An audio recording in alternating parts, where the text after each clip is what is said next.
कनिका का पति विमल उसकी माँ की सारी बात मानता था, पर कनिका की बात को टाल देता था और कनिका की माँ की कोई भी बात नहीं टालता था।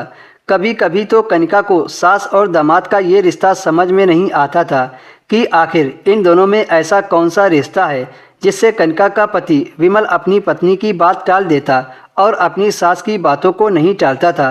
एक दिन कनिका का यह शक यकीन में बदल गया जब एक दिन कनिका अपने दोस्त के घर से आई थी। उसकी दोस्त का घर उसके मायके के पास था। अपने दोस्त के घर से कनिका सीधा अपने मायके वाले घर पहुंची। घर का दरवाज़ा खुला था, इसलिए वह सीधा कमरे में चली गई। कमरे में जाते ही जो कनिका ने अंदर का मंजर देखा, उसे देखकर तो उसके रोंगटे खड़े हो गए, क्योंकि सास और दामाद एक कमरे में। एक बेटी के लिए उसकी माँ ही सब कुछ होती है, लेकिन कनिका जब अपनी माँ की तरफ देखती तो उसे चिढ़ होती थी, क्योंकि कनिका की माँ कनिका से भी ज़्यादा सुंदर थी। उसकी माँ की खूबसूरती के चर्चे हर जगह होते थे, लेकिन कनिका अपनी माँ से बिल्कुल अलग थी। अगर कनिका की माँ खिलता गुलाब थी तो कनिका उसके सामने एक मुरझाया फूल थी। अक्सर कनिका अपनी माँ के साथ जाने से कतराती थी, क्योंकि लोगों की नज़र कनिका पर कम उसकी माँ पर ज़्यादा रहती थी।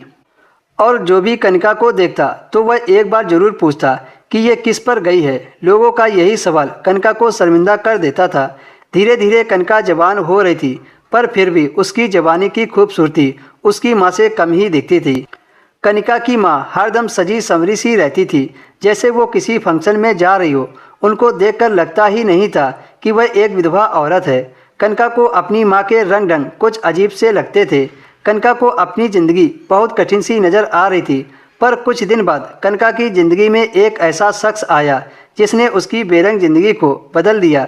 विमल से उसकी दोस्ती कॉलेज के बाहर हुई थी।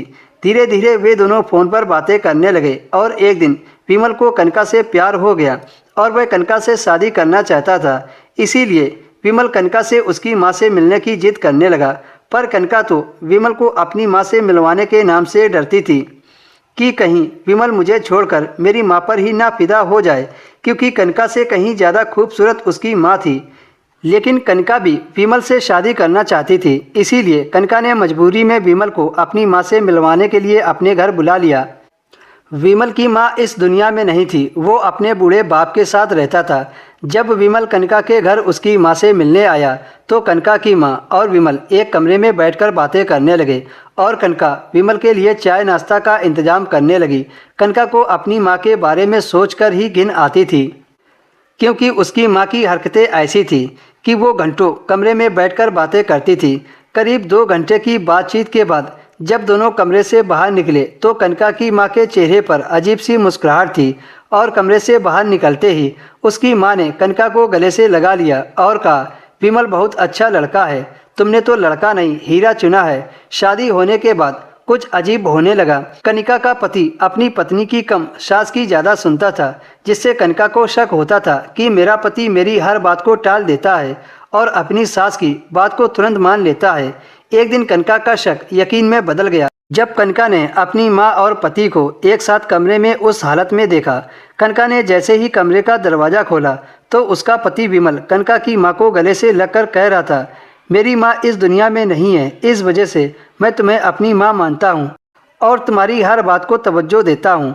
आप भी मुझे एक बेटे की तरह ही प्यार करना। कनिका ऐसी बातें सुनकर शर्मिंदा हो गई, क्योंकि वो एक माँ और बेटे के बीच में शक कर रही थी। उस दिन से कनिका ने अपने पति और माँ पर शक करना बंद कर दिया।